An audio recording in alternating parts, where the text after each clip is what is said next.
Jamais imaginei que sobreviveria para contar essa história. Nunca pensei que um dia acordaria e descobriria que minha vida inteira havia sido construída em cima de mentiras. Eu achava que conhecia o homem com quem dormia todas as noites. Achava que entendia o sentido de família, lealdade e amor.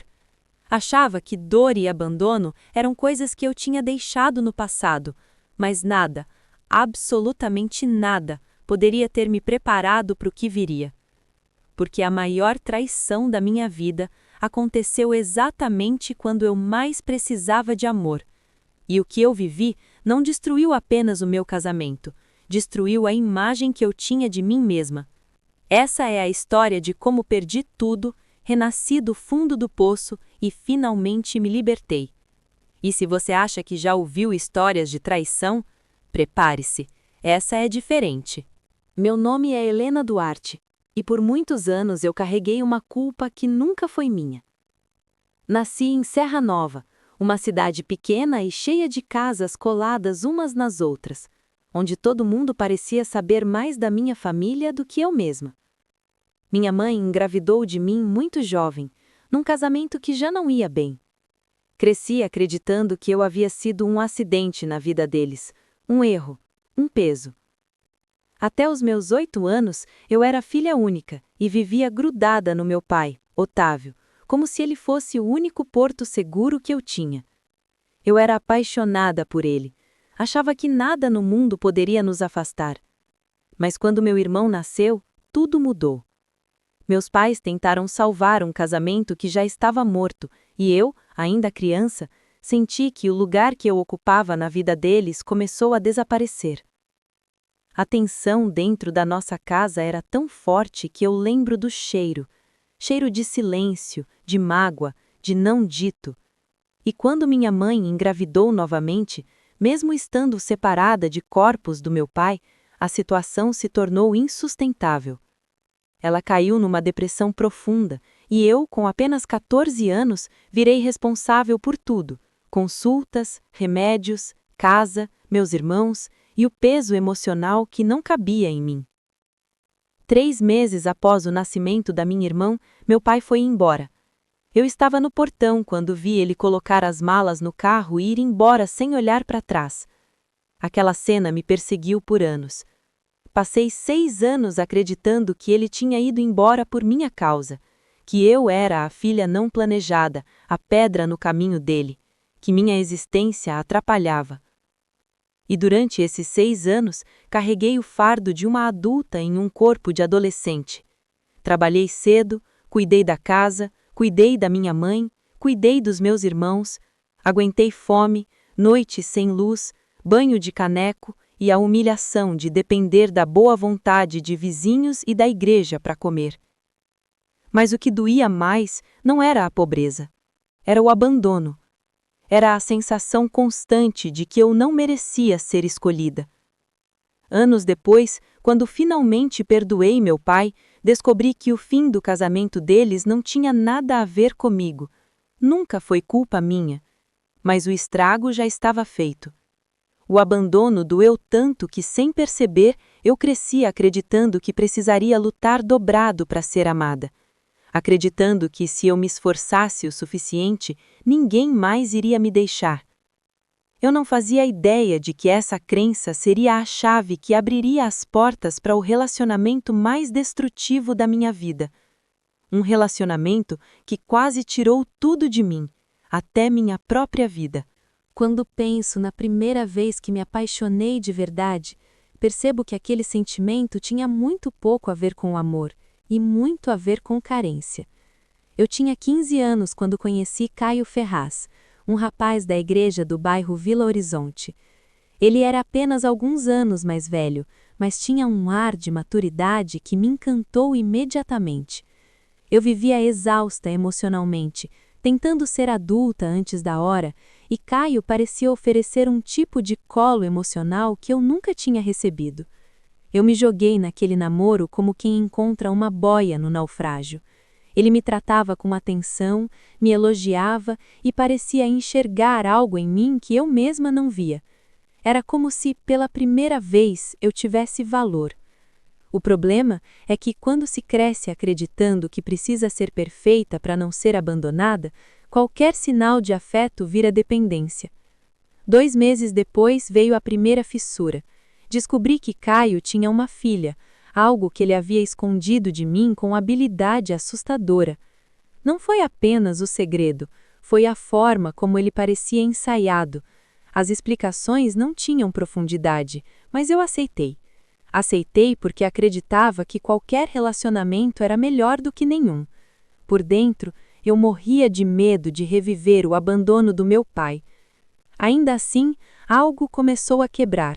Eu não percebi isso na época, mas hoje entendo que aquele namoro já carregava todos os ingredientes do que eu enfrentaria mais tarde: segredos, omissões, desrespeito disfarçado de distração.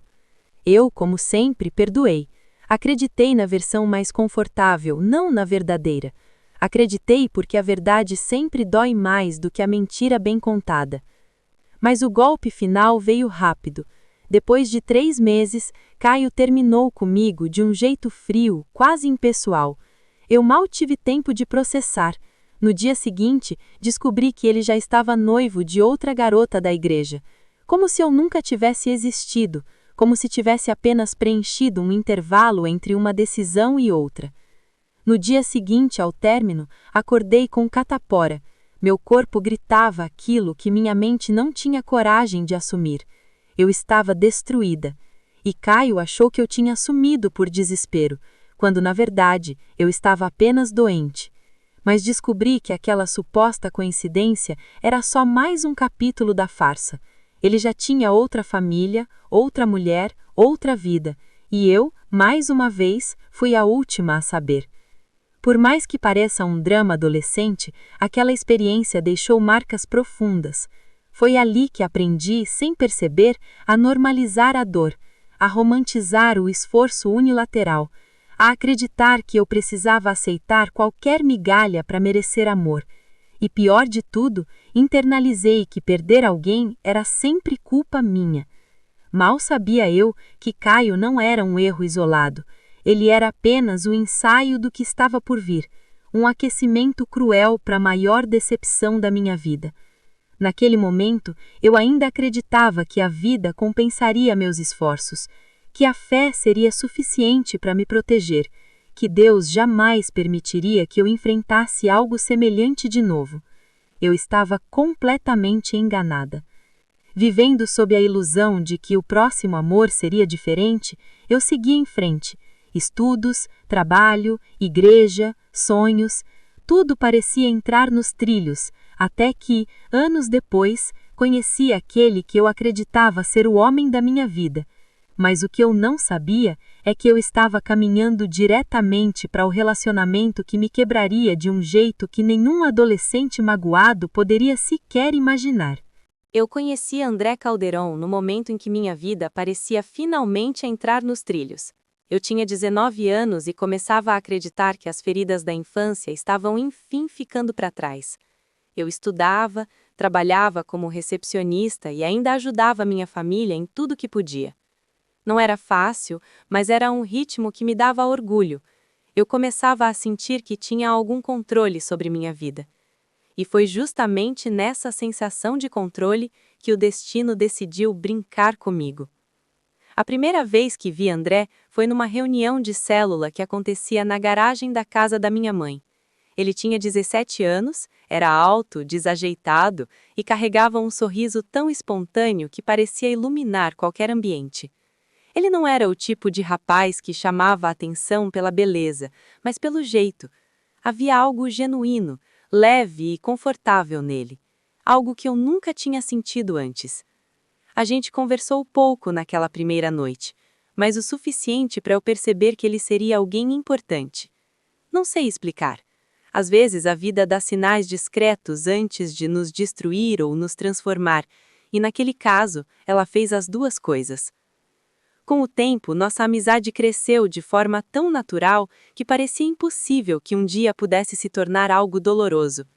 André era divertido, tinha histórias bobas, ria alto e me acompanhava em tudo. Ele ia comigo caminhar no bairro Laguna Verde enquanto empurrava a bicicleta ao lado. Eu assistia aos treinos de futebol dele mesmo sem gostar de futebol.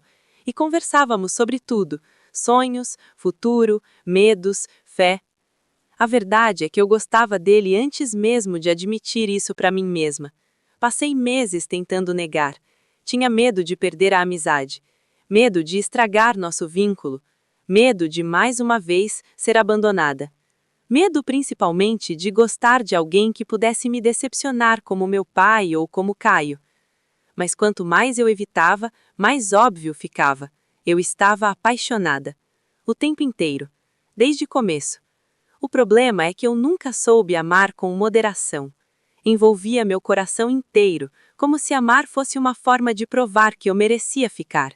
E naquele momento da minha vida, ninguém parecia mais merecedor do que André.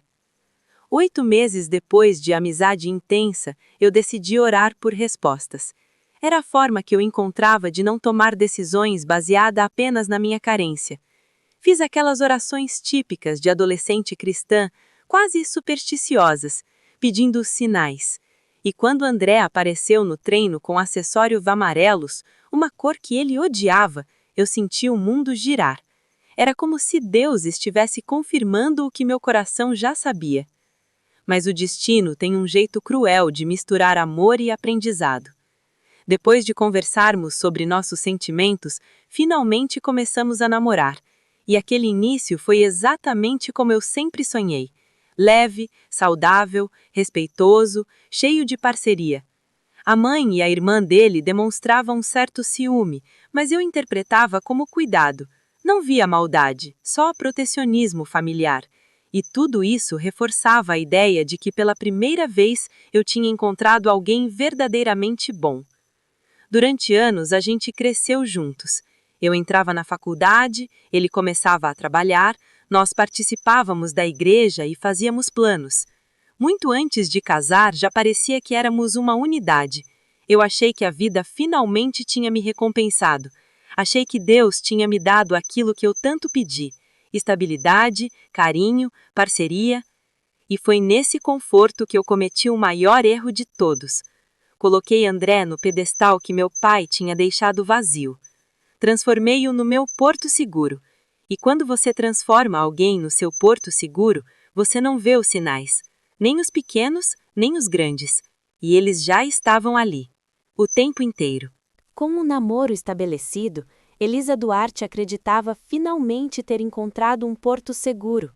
Depois de uma infância instável, um pai ausente e um primeiro namorado que a enganou quando ainda era adolescente, ela enxergava em André Calderon a chance de viver algo completamente diferente.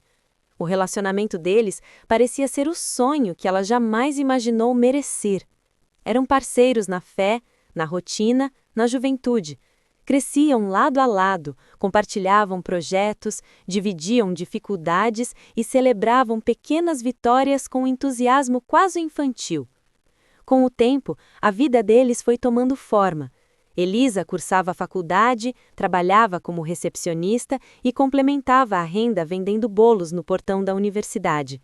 André progredia lentamente no trabalho e se mostrava dedicado, esforçado e determinado a conquistar uma vida melhor. A relação parecia funcional, madura, leve. Aos olhos de todos, eram um casal quase perfeito. Mas, enquanto Elisa idealizava o futuro, pequenos sinais começaram a surgir quase imperceptíveis, detalhes tão sutis que ela aprendeu a ignorar ao longo da vida. André tinha momentos de frieza repentina, irritações sem motivo e um tipo de brutalidade emocional mascarada de personalidade forte. Comentários deslocados sobre o corpo dela, críticas veladas que ela absorvia em silêncio, inseguranças que ele plantava sem esforço. Mas Elisa, acostumada a lidar com relacionamentos instáveis desde criança, não reconhecia aqueles sinais como alertas.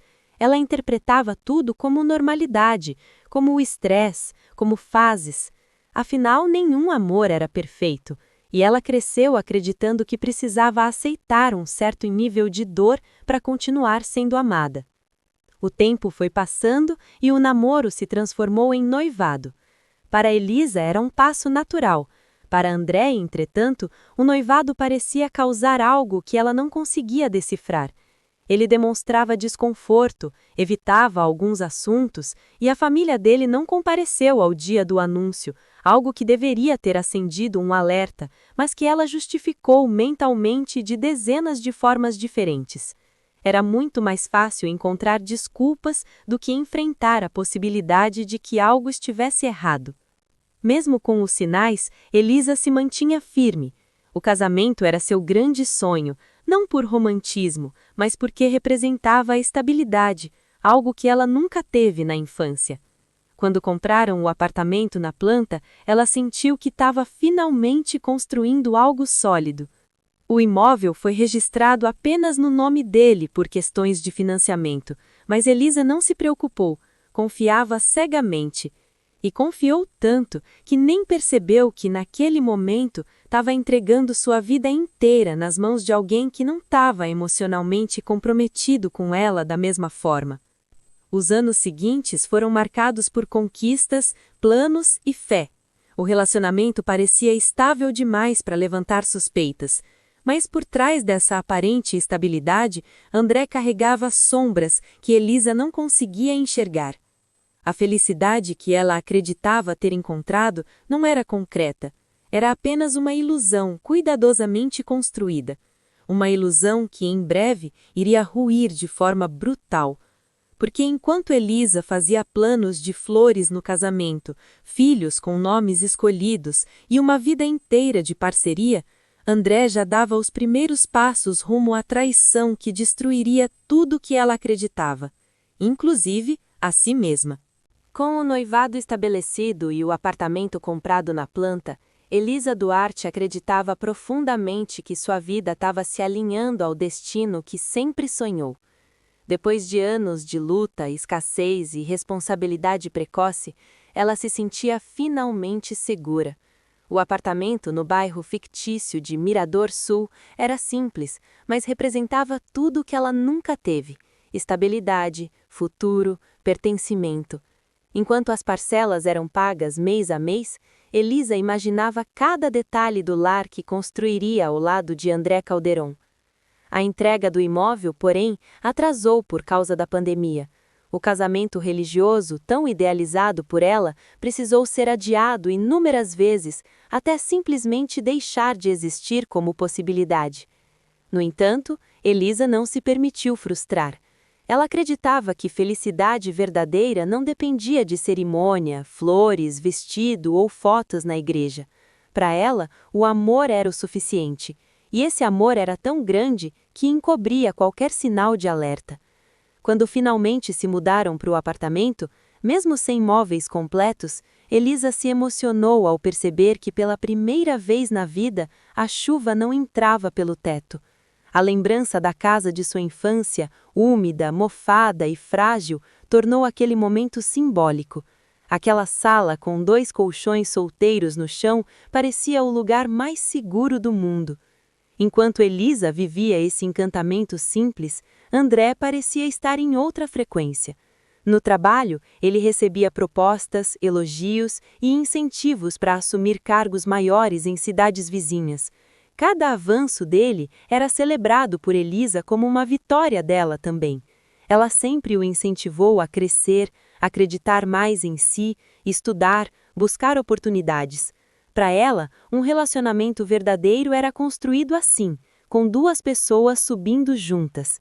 O que ela não sabia é que, enquanto celebrava cada conquista dele, André construía uma vida paralela, invisível aos olhos dela. Uma vida que começava com pequenos comportamentos desconexos, distanciamentos repentinos, irritações sem motivo, justificativas vagas, uma frieza que aparecia e desaparecia, como se ele estivesse lutando contra algo que ela não entendia. Mas Elisa não desconfiava de nada. Na sua mente, nada poderia estar errado, afinal estavam casando no civil, conquistando um apartamento, montando uma vida inteira lado a lado. Ela confiava mais do que deveria. e acreditava que sua história, tão marcada por dor, finalmente estava recebendo o final que merecia. Só que ela não sabia que estava se aproximando do ponto de virada que mudaria tudo. A distância emocional de André não era cansaço, não era estresse e tampouco era ansiedade pelo novo cargo. Era um segredo. Um segredo que ele carregava com a frieza de quem sabe esconder muito bem. Um segredo que já caminhava silenciosamente dentro da vida deles enquanto Elisa projetava o futuro. A felicidade que ela acreditava ter alcançado estava prestes a se desfazer em um único golpe. E o golpe viria do homem que ela acreditava ser incapaz de causá-la qualquer dor. Quando finalmente receberam as chaves do apartamento em Mirador Sul, Elisa acreditou que estava vivendo o auge da felicidade. Depois de anos reformando o imóvel aos poucos, juntando cada centavo, improvisando móveis, dormindo em colchões emprestados e celebrando cada conquista mínima, ela se mudava para o lar que sempre sonhou. Para ela, aquilo não era apenas uma casa, era a prova de que sua vida estava finalmente se alinhando. A primeira noite no apartamento, ainda no chão da sala, representou tudo aquilo que ela jamais teve na infância: estabilidade, proteção, segurança emocional. Mas algo em André começava a mudar sutilmente. No trabalho novo, ele parecia mais tenso, mais distante, como se carregasse um peso que Elisa não conseguia identificar. Ele reclamava de boicotes, de conflitos internos na empresa e de pressões enormes. Ela, sempre compreensiva, atribuía tudo ao estresse do cargo. Afinal, acreditava que quando um casamento enfrenta momentos difíceis, o casal se apoia mutuamente. Só que o distanciamento dele não era apenas estresse, era comportamento. Pequenas alterações começaram a aparecer na rotina. O celular virado para baixo, horários estranhos, uma inquietação que não combinava com o homem leve e brincalhão que Elisa conheceu. Mas ela nunca imaginou maldade. Seu coração era tão cheio de boa-fé que qualquer sinal era rapidamente justificado. Para ela, tudo tinha explicação lógica: cansaço, insegurança profissional, fase complicada. Com o tempo, André recebeu uma proposta para supervisionar uma operação em outra cidade, Serena Alta. Uma chance de crescimento enorme. Elisa enxergou aquilo como uma bênção, acreditava que Deus estava abrindo portas para o casal finalmente prosperar de verdade. E, como sempre, apoiou sem questionar. Mas essa oportunidade não veio sozinha, ela carregava consigo a semente da destruição. Durante os dias de treinamento na nova cidade, André começou a demonstrar comportamentos ainda mais estranhos. Ele evitava conversas longas com Elisa, parecia desconectado emocionalmente e chegava em casa com um olhar que não transmitia mais segurança, apenas confusão. Elisa não percebeu, mas estava diante do primeiro sinal claro de que algo fora do comum estava acontecendo.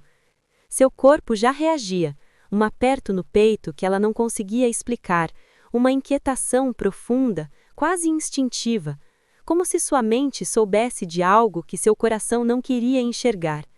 Mesmo assim, ela continuava acreditando no melhor. Enquanto André carregava segredos, Elisa carregava sonhos.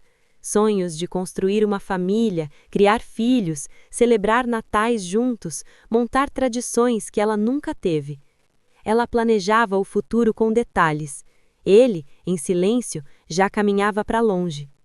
Sem que ela imaginasse, sua vida estava prestes a desmoronar no momento em que mais parecia estar dando certo. O universo já dava sinais, o corpo já gritava, a intuição já pulsava, mas Elisa insistia em enxergar o bem onde já não havia mais.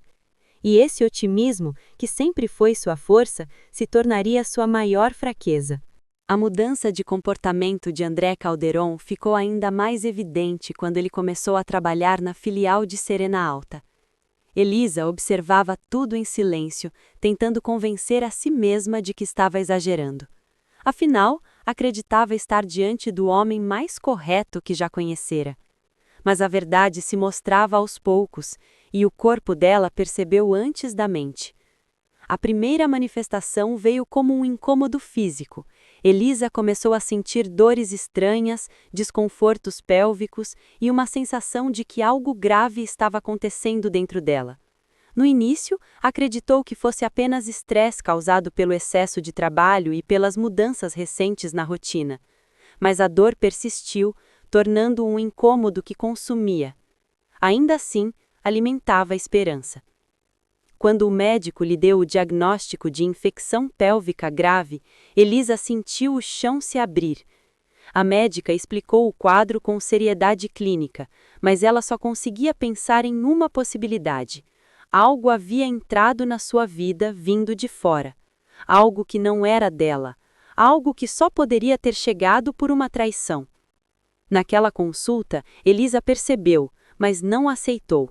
Ainda não conseguia enxergar André como alguém capaz de destruí-la daquela forma.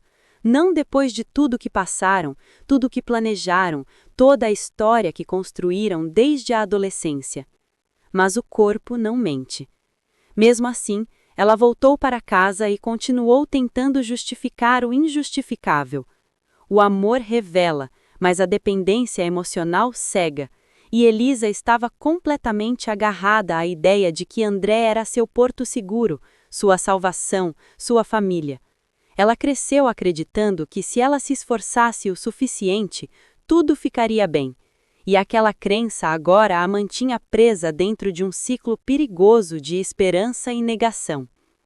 Com o passar das semanas, o comportamento de André ficava mais frio, mais evasivo, mais distante.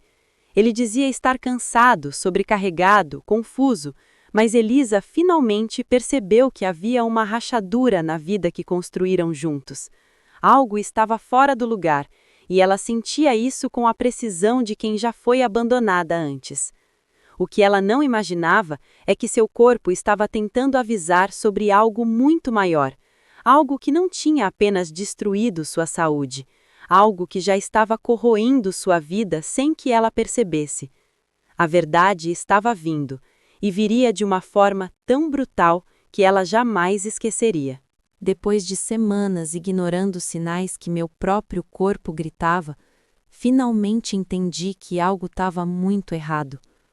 A dor não era normal, o cansaço não era normal, a sensação de peso dentro de mim não era normal. E quando ouvi o diagnóstico de infecção pélvica grave, foi como se uma porta dentro de mim se abrisse e revelasse uma verdade que eu já sabia, mas não queria aceitar. Eu estava doente por causa de alguém que eu jamais imaginaria que poderia me ferir. E ainda assim, mesmo com o corpo me avisando tão claramente, meu coração tentou se agarrar a qualquer explicação alternativa. Passei noites inteiras repetindo para mim mesma que era estresse, que era baixa imunidade, que era descuido meu, só para não encarar o que estava diante dos meus olhos. Mas as coisas não pararam por ali. Logo depois do diagnóstico, meus sintomas começaram a piorar. Minha pele ardia, minhas pernas tremiam e eu tinha a sensação constante de que iria desmaiar. Não era só física, era emocional também. Meu peito parecia estar sempre apertado, como se eu estivesse vivendo numa zona de alerta invisível. Meu corpo estava reagindo antes que minha mente aceitasse. E André, o homem que eu acreditava ser o amor da minha vida, estava cada vez mais ausente. Agora que penso, era como se ele estudasse cuidadosamente a forma de desaparecer aos poucos, sem deixar marcas, me mantendo apenas com migalhas emocionais o suficiente para eu continuar esperando. Eu vivia numa montanha russa emocional, entre a esperança e o desespero. Foi nesse período que tudo degringolou de vez. Um dia, sem aviso prévio, acordei e senti que não era só tristeza, era colapso. Eu não conseguia respirar direito, minhas mãos formigavam e minha visão embaçava. Tive medo real de morrer ali mesmo, sozinha no apartamento que lutamos tanto para construir. Chorava sem conseguir controlar meu próprio choro. Era como se meu corpo tivesse desistido de me proteger. Fui parar no hospital. Fiquei internada, recebendo medicação intravenosa e escutando os médicos explicarem que meu estado era crítico e que se eu demorasse mais alguns dias para buscar ajuda, as consequências poderiam ser irreversíveis. Escutei tudo em silêncio, com a sensação de que minha vida estava escorrendo por entre meus dedos. Mas o que doeu mais não foi a internação em si. Foi perceber que o homem que eu acreditava ser meu porto seguro não estava ali. Nem uma mensagem de preocupação, nem uma tentativa de saber como eu estava. Nada. Eu, que sempre estive presente para ele, agora enfrentava uma das maiores batalhas da minha vida completamente sozinha. E ainda assim, dentro de mim, havia uma voz teimosa insistindo que quando eu saísse dali, ele explicaria tudo, que ele voltaria para casa, que pediria perdão, que seríamos fortes novamente. Eu me agarrei a essa fantasia porque enfrentar a verdade parecia grande demais para mim naquele momento. Mas a verdade estava chegando, e quando chegasse, não deixaria nada de pé. Depois da internação, eu voltei para casa me sentindo como uma sombra de mim mesma. Era como se eu tivesse vivendo dentro de um corpo que não me obedecia mais. Eu tinha medo de dormir, medo de acordar, medo de ficar sozinha. A sensação de abandono era tão profunda que parecia um eco da minha infância, como se eu tivesse revivendo, adulta, o mesmo abandono que senti quando meu pai partiu sem olhar para trás. E foi nesse estado fragilizado que a pior verdade de todas finalmente veio à tona. Tudo começou no momento mais comum possível, de manhã, enquanto eu me arrumava para ir trabalhar. Coloquei uma música baixa, como sempre fazia, tentando acalmar a ansiedade que não me deixava respirar direito. Peguei meu celular para ver as horas e, sem entender porquê, abri o Instagram. Eu não estava procurando nada, apenas deslizei a tela e ali estava ela. A foto. O vídeo. A barriga. A mulher que eu nem sabia quem era estava grávida. E não precisava de nenhuma explicação. Meu coração entendeu antes de qualquer pensamento racional. Era como se todas as peças caíssem no lugar ao mesmo tempo, com um impacto tão grande que me tirou o ar. A dor física que senti naquele instante foi mais real do que qualquer exame médico poderia provar. Eu tremia tanto que mal conseguia me manter em pé. Era como se meu corpo inteiro gritasse: "Está aqui. Esta é a verdade que você recusou enxergar." Aquela mulher não apenas estava grávida, ela estava grávida do homem com quem eu dormia todas as noites, do homem por quem eu tinha orado, do homem que eu acreditava que era meu para sempre. Naquele instante, senti como se uma segunda alma tivesse sido arrancada de dentro de mim. Ainda assim, uma parte desesperada de mim buscou uma explicação alternativa. Talvez não fosse dele, talvez fosse coincidência, talvez eu estivesse interpretando errado, mas eu já sabia. Meu corpo já sabia. Meus sintomas, minha dor, meu colapso, tudo fazia sentido. A traição não era um rumor, não era uma suspeita. Era uma realidade nua e cruel crescendo dentro de outra mulher. Eu não chorei de imediato. Fiquei em estado de choque, paralisada, muda, perdida. Só depois de alguns minutos a mente começou a processar a informação. E quando processou, o mundo inteiro desabou de novo. Pela segunda vez em poucos meses, senti que estava morrendo acordada. Naquele dia, percebi que a dor da traição não é só emocional. Ela é física. Ela destrói o corpo, desestabiliza a mente, apaga a identidade. Ela abre um buraco no peito onde antes existia amor, e esse buraco ecoa com perguntas que não têm resposta. Por que não fui suficiente? Por que comigo? Por que depois de tudo? Mas o mais cruel de tudo é que aquele não seria o fim. Seria apenas o começo da parte mais devastadora da minha história. Depois de ver aquela foto no Instagram, algo dentro de mim se rompeu de vez. Mas por mais que a minha intuição já tivesse gritado, eu ainda precisava de uma prova final. Algo que tirasse qualquer espaço para dúvidas, ilusões ou esperanças idiotas.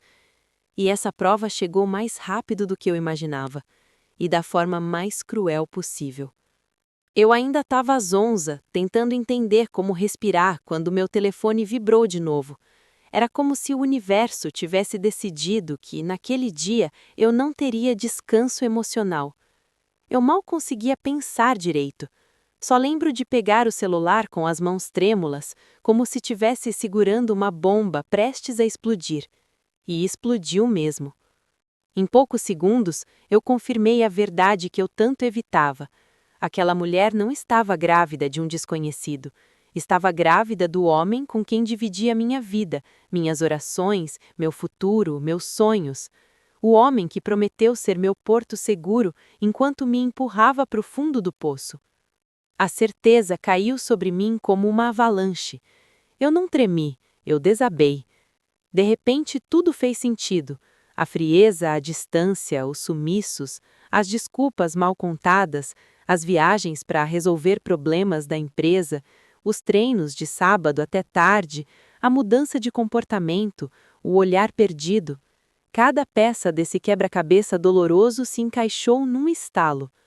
E naquele estalo, minha vida inteira ruiu. A pior parte é que eu não chorei como imaginei que choraria.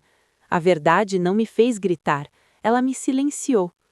Era como se eu tivesse sido arrancada do meu próprio corpo e estivesse observando minha vida de fora, assistindo à destruição de algo que eu batalhei tanto para construir.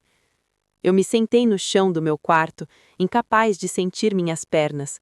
Só conseguia ouvir meu coração batendo descompassado, como se tentasse acompanhar minha mente implodindo.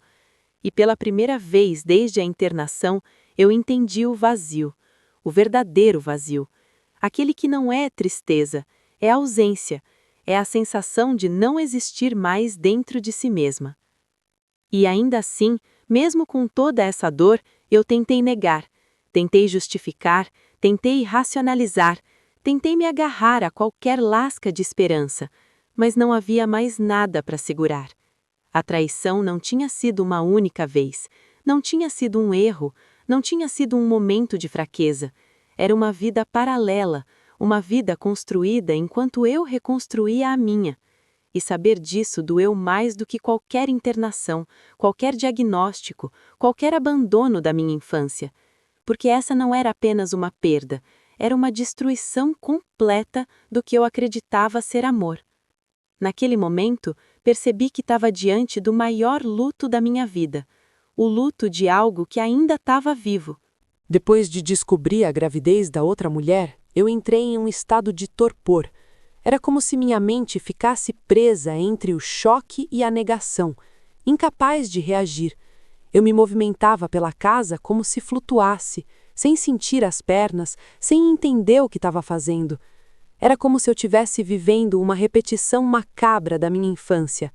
A mesma sensação de assistir alguém ir embora enquanto eu implorava por dentro para não ser deixada para trás.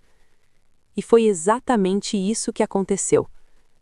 No fim daquela tarde, eu ouvi o barulho familiar da porta se abrindo. O mundo pareceu ficar suspenso. Eu já sabia que algo terrível estava prestes a acontecer, mas não tinha força para impedir. Ele entrou no apartamento, pegou algumas roupas, algumas coisas pessoais e se dirigiu para a porta como se aquele movimento fosse tão simples quanto respirar. Eu senti meu peito explodir. Foi como reviver, adulta, a cena do meu pai fechando o portão e indo embora. A mesma dor, o mesmo desespero, a mesma sensação de que por algum motivo eu não era suficiente para segurar ninguém ao meu lado. Eu quis correr, gritar, impedir, mas meu corpo travou. Quando percebi, já estava no chão, com a respiração curta, lutando para não desmaiar.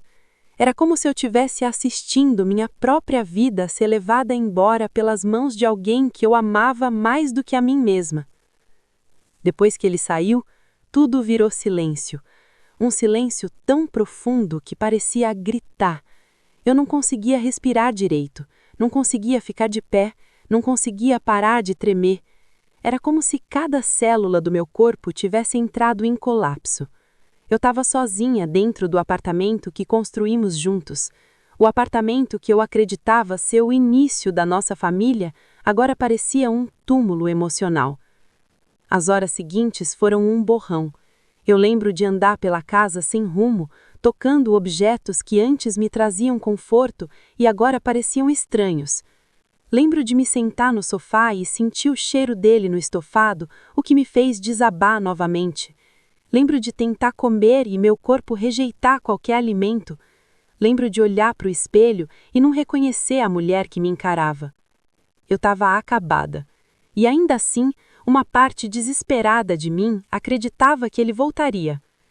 Como acontece com toda pessoa emocionalmente dependente, eu me agarrei à ilusão de que aquilo era apenas uma fase, que depois de tudo ele perceberia o erro e voltaria arrependido. Eu ignorei o fato de que ele já estava em outro relacionamento há muito tempo, que a outra mulher carregava um filho dele, que eu já havia sido substituída. A negação é uma prisão confortável, e eu estava completamente aprisionada. Mas a vida, do jeito mais cruel possível, ainda tinha mais verdades guardadas para mim. Verdades que eu jamais teria coragem de imaginar. Eu achava que já tinha vivido o pior. Achava que nada poderia doer mais do que ver o homem que eu amava ir embora do nosso apartamento como se tivesse apenas fechando uma porta qualquer. Mas a vida não tinha terminado de me mostrar o quanto a verdade pode ser cruel quando finalmente chega. Durante semanas eu continuava vivendo numa espécie de limbo emocional. Mesmo destruída, ainda alimentava a esperança infantil de que ele voltaria dizendo que tinha sido um erro, que estava confuso, que tudo aquilo era passageiro. Era vergonhoso admitir, mas eu ainda vivia dentro de um sonho quebrado, agarrada a farelos de imaginação. Até que um dia, quando eu finalmente reuni forças para encarar a realidade, descobri algo que me tirou completamente do eixo. A gravidez da outra não tinha sido um acidente recente. Não tinha acontecido depois de uma fraqueza. Não tinha acontecido num momento isolado. Eles já estavam juntos havia muito tempo, muito antes da minha internação, muito antes da minha dor, muito antes de eu perceber qualquer sinal. A vida paralela dele estava estabelecida, a ponto de as pessoas ao redor saberem, menos eu. Familiares, colegas de trabalho, vizinhos, todos sabiam. Eu era a única vivendo numa mentira cuidadosamente construída. Foi quando percebi. Eu não tinha perdido meu marido para uma traição. Eu tinha perdido para uma rotina, para um relacionamento sólido o suficiente para existir enquanto eu acreditava que o nosso era inabalável. A sensação que tive foi a de que meu corpo inteiro afundou de uma só vez. Não havia ar suficiente no mundo, não havia apoio suficiente dentro de mim, não havia mais nada que eu pudesse agarrar para não cair. E então o golpe final chegou. Eu descobri que a outra mulher não apenas tinha o mesmo estilo de cabelo que eu, ela imitava tudo, as roupas, o corte, até a profissão. Era como se estivesse tentando se tornar uma versão de mim, uma versão alternativa, mais conveniente para ele, mais disponível, mais manipulável. Eu me senti substituída de um jeito tão profundo que parecia pessoal, quase cruel, como se eu fosse descartável, como se toda a minha história, minhas conquistas e minhas dores pudessem ser copiadas e reposicionadas numa outra pessoa, enquanto eu assistia a minha vida desaparecer. Foi nesse exato momento que percebi. Eu não precisava mais de respostas dele. Eu não precisava entender o porquê. Não precisava de explicações, nem de desculpas, nem de justificativas. A verdade estava completa, brutal, inegociável. E pela primeira vez desde o início de todo o inferno, senti dentro de mim uma fagulha de força. Pequena, frágil, quase invisível. Mas era força. Força suficiente para dar o passo que eu temia mais. Depois de descobrir que minha vida inteira tinha sido substituída, copiada e vivida por outra pessoa enquanto eu me iludia tentando salvar um casamento que já estava morto, algo dentro de mim finalmente despertou. Não foi um rompante de coragem, não foi força imediata. Foi um tipo de clareza silenciosa, quase espiritual, como se meu coração finalmente tivesse entendido o que minha mente lutou tanto para negar. Eu precisava ir embora daquela dor. Eu precisava me escolher. E essa escolha começou quando decidi buscar uma advogada por conta própria. Foi a primeira vez em muito tempo que tomei uma decisão sem pedir permissão emocional a ninguém. Minha voz tremia, minhas mãos suavam, meu peito ardia, mas eu fui. A cada documento assinado, a cada explicação dada, a cada passo oficial rumo ao divórcio, eu sentia uma parte de mim voltando para o corpo que eu tinha perdido ao longo daquele relacionamento. Ele, claro, tentou me parar, tentou manter o controle que sempre teve, tentou manipular minhas emoções da forma que sempre funcionou, mas dessa vez eu não estava mais no lugar onde ele me deixou. Algo tinha mudado dentro de mim para sempre. Não era mais amor, não era mais esperança, era sobrevivência. Eu segui em frente com o divórcio mesmo com medo, mesmo tremendo, mesmo no fundo do poço emocional. E cada mulher que já passou por isso sabe. Coragem não é ausência de medo. Coragem é seguir adiante apesar dele. Quando finalmente entreguei todos os documentos necessários, entrei no meu apartamento vazio e deixei meu corpo cair no chão. Eu chorei como se tivesse exorcizando anos de dor acumulada.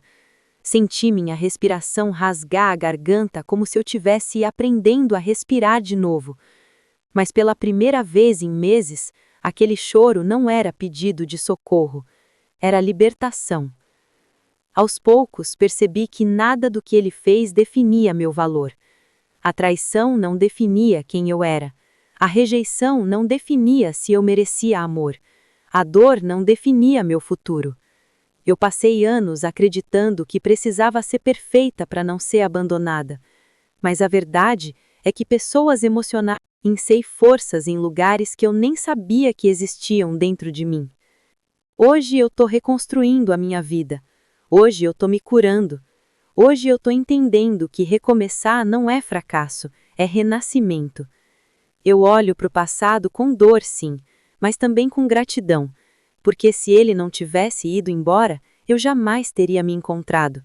Se ele não tivesse caído da minha vida, eu jamais teria percebido que eu merecia muito mais do que restos emocionais.